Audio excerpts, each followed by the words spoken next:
లేవు అనేది మాత్రం స్పష్టం. బాలకోటయ్య గారు ఏం చెప్తారు సార్? అంటే వారి అడ్వకేట్ ముఖ్యంగా పొన్నవాళ్ళ విషయమే తీసుకుంటే రెచ్చగొట్టడం, అసలు మీరు కానివ్వండి నేను చూసుకుంటాను మీ వెనక నేను ఉన్నానని చెప్పి ఏ కేసులైనా సరే నేను ఉన్నానంటూ వారిని రెచ్చగొట్టారు. వారి పార్టీకి సంబంధించిన కీలక లీడర్లు అందరూ అంతే చేశారు. ఇవాళ వారి ఇష్టరీతిని వ్యవహరించారు, కేసులు అయ్యాయి. మరి పోయి తలుపు తడదామంటే పార్టీ ఆఫీస్ ఏమో ఖాళీ అయిపోయింది. ఎక్కడికి వెళ్ళి ఎవరిని కలవాలో తెలియని పరిస్థితి. కుటుంబ సభ్యులు వారందరూ కూడా రోడ్డున ఎక్కిన పరిస్థితి ఉంది. ఇక పట్టించుకోవట్లేదు అనేది కనిపిస్తూ ఉంది కదా. ఎట్లా చూడాలి? ఒక పార్టీలో ఈ రకంగా వ్యవహరించడం అనేది ఇంకెక్కడైనా ఉందా?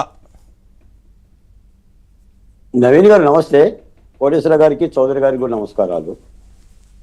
నవీన్ గారు, 5 ఏళ్ళు అధికారంలో ఉన్న జగన్మోహన్ రెడ్డి గారు నేను పులిని సింహాన్ని, నాకెవరో ఎదురు రాలేరు, వైనాట్ 175 అని 5 ఏళ్ల పాటు పట్టపగ్గాలు లేకుండా అధికార మదంతోనూ నియంతలాగా విర్రవీగిన జగన్మోహన్ రెడ్డి గారి ప్రధాన పార్టీ వైఎస్ఆర్సీపీ పార్టీ కార్యాలయానికి తాళాలు వేయటం లేదా టూలెట్ బోర్డు పెట్టడం, తెలుగుదేశం పార్టీ కార్యకర్తలు, జనసేన పార్టీ కార్యకర్తలు, బీజేపీ కార్యకర్తల కంటే అమరావతి రైతులకు ఒక మంచి శుభవార్త. అందులో బాలకోటయ్యకి మరింత శుభోదయపు వార్త. ఎందుకంటే ఆంధ్రప్రదేశ్లో ప్రజలకు కూడా రాజధాని ఉద్యమ ప్రేమికులు, రాజధాని స్వాప్నికులు, రాజధాని కోసం పోరాటాలు చేసిన వాళ్ళు, ఉద్యమాలు చేసిన వాళ్ళు ఆలోచించాలి. నేను ఒక మాట చెప్తున్నాను ఈ సందర్భంగా. ఇందు మూలంగా రాష్ట్రంలోని 5.5 కోట్ల మంది ప్రజలకి, రాజధాని ఉద్యమకారులు అందరూ కూడా తెలియజేయనది ఏమనగా, గత 5 ఏళ్ళు అమరావతికి భూములు ఇచ్చిన రైతులను ఇళ్లకు టూలెట్ బోర్డులు పెట్టించి ఇళ్ల నుంచి బయటికి రహదారుల మీద పంపించిన జగన్మోహన్ రెడ్డి గారు, వాళ్ళని ఇళ్లలో లేకుండా శిబిరాలకే పరిమితం చేసిన జగన్మోహన్ రెడ్డి గారు, రాజధాని ఎక్కడే ఉంటుందని 3 రాజధానులు పెడతారని ఒక వితండవాదంతో పరిపాలన చేసిన జగన్మోహన్ రెడ్డి గారి ప్రధాన పార్టీ కార్యాలయానికి తాళాలేశారు, టూలెట్ బోర్డు పెట్టారు. ఆఖరికి వైసీపీ నాయకులు, కార్యకర్తలు టాయిలెట్ కూడా పోకుండా దానికి టూలెట్ బోర్డు పెట్టారు. అంటే ఎగసి పడితే, మిడిసి పడితే, ఎంతగా పరిపాలిస్తే జరిగే పరాభం ఇది. మేము గతంలో అనుకున్నాం, కొన్ని వందల వేల మంది మహిళలు జగన్మోహన్ రెడ్డి గారి తాడేపల్లి ఇంటిని చూసి శాపనార్థాలు పెట్టారు, కన్నీటితో అలమటించారు. పైనున్న తదాస్తు దేవతలు దీవించి ఆఖరికి జగన్మోహన్ రెడ్డి గారి పార్టీ కార్యాలయానికి టూలెట్ బోర్డు పెట్టే విధంగా చేశాడని నేను భావిస్తున్నాను. ఎందుకంటే నేను వర్ణించలేను కానీ అన్ని పరాభవాలు అమరావతిలో జరిగింది. అమరావతి మహిళలు చీరగట్టుకుంటే పేర్లు పెట్టారు, బ్యాగులు భుజానికి వేసుకుంటే పేర్లు పెట్టారు, మెడలో బంగారు మూసేసుకుంటే పేర్లు పెట్టారు. రాజధాని కోసం బాలకోటయ్య లాంటి మాట్లాడితే బాలకోటయ్యని కూడా కొత్త కమ్మోడేషన్ పేరు పెట్టారు. నా కులాన్ని దూషించారు, అన్ని కులాలను దూషించారు. 25 మంది కేబినెట్ మంత్రుల నుండి ఏ ఒక్క కేబినెట్ కూడా అమరావతి రైతు శిబిరానికి వచ్చి ఒక ప్రజాస్వామిక దృక్పథంతో ఇది మా విధానం, మీకు వచ్చిన బాధ ఏంటి, మీకు వచ్చిన కష్టం ఏంటని చెప్పి మాట్లాడిన పాపాను పోలేదు.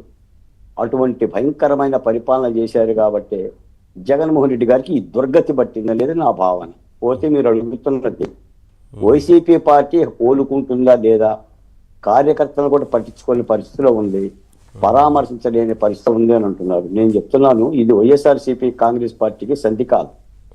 సంధికాలం అంటే ఏమీ చేయలేని కాలం, ఆకురాలు కాలం, శిశిర ఋతువు. అది వసంతం కోసం ఎదురు చూస్తుంది. వసంతం వస్తుందో లేదో తర్వాత సంగతి. కానీ ఇప్పుడున్న వాతావరణంలో జగన్మోహన్ రెడ్డి గారు ప్రతిపక్ష పార్టీ హోదాను కూడా పోషించడానికి మానసికంగా సిద్ధంగా లేరు. నిజంగా నవీన్ గారు, ఈ రోజున అధికారం కోల్పోయిన వైసీపీ పార్టీ ఇప్పుడు కార్యకర్తలకు అండగా ఉన్నారు. ఉంటే గింటే. ఎందుకంటే అధికారం ఉంటేనే కార్యకర్తలను ముద్దు పెట్టుకుంటా, అధికారం లేకపోతే కార్యకర్తలను అసలు ముద్దే పెట్టుకొని దగ్గరికే రాననే నైజం ఆ పార్టీలో ఉన్న నాయకులు, కార్యకర్తలు కూడా ఆలోచించాలి. ఆయన యలహంక ప్యాలెస్ నుంచి అప్పుడప్పుడు అడపాదడపా వచ్చేసి ఒక మీటింగ్ పెట్టి రేపు మనం అధికారంలోకి వస్తాం, ఒక 3 నెలలు కళ్ళు మూసుకోండి, ఓ 3 నెలలు నిద్రపోండి, లేదా దుప్పటి కప్పుకుండానే ఈ సంధి ప్రేలాపనలు, ఇవి సంధి ప్రేలాపనలు గతంలో కూడా అన్నాడు. ఇప్పుడు ఒక ప్రజాస్వామిక ఎన్నికల ప్రక్రియలో పోయినట్టు 175 ఎలా సాధ్యం అండి? ఉమ్. అది అది అది అసలు ఎలా సాధ్యం? ఇందిరాగాంధీ కంటే మోగోడా, రాజీవ్ గాంధీ కంటే మొనగాడా, లేదా స్వర్గీయ ఎన్టీ రామారావు గారి కంటే మోగోడా, పోనీ రాజశేఖర రెడ్డి గారి కంటే మొనగాడా? చెప్పండి, దాన్ని ఏమంటారండి ఆ దృక్పథాన్ని? అంటే ప్రత్యర్థి పార్టీని ఏది లేకుండా నామరూపాలు లేకపోకుండా తీసేస్తానని ఒక దృక్పథం. అది నెపోలియన్ దృక్పథం కదా, హిట్లర్ దృక్పథం కదా? దాన్ని ప్రజలు ఆహ్వానిస్తారా? ఈ రోజున తెలుగుదేశం పార్టీ వాళ్ళు ఓ 4 కేసులు నలుగురి మీద పెడితే విపరీతమైన పశ్చాత్తాపం ప్రకటిస్తున్నారు. మరి జగన్మోహన్ రెడ్డి గారు ఏలుబడిలో ఎంతమంది పోయారు? నేను ఈ కూటమి ప్రభుత్వాన్ని కూడా అడుగుతున్నాను, అసలు జగన్మోహన్ రెడ్డి గారు 5 ఏళ్ల పరిపాలనలో చనిపోయిన దళితుల సంఖ్య ఎంత, చనిపోయిన గిరిజనుల సంఖ్య ఎంత, చనిపోయిన మహిళల సంఖ్య ఎంత, మానభంగాల సంఖ్య ఎంత, అత్యాచారాల సంఖ్య ఎంత, మూత్ర విసర్జన సంఖ్య ఎంత అని చెప్తూ అడుగుతున్నాం. మీరు శ్వేతపత్రం ఒకటి ప్రకటించున్నారని.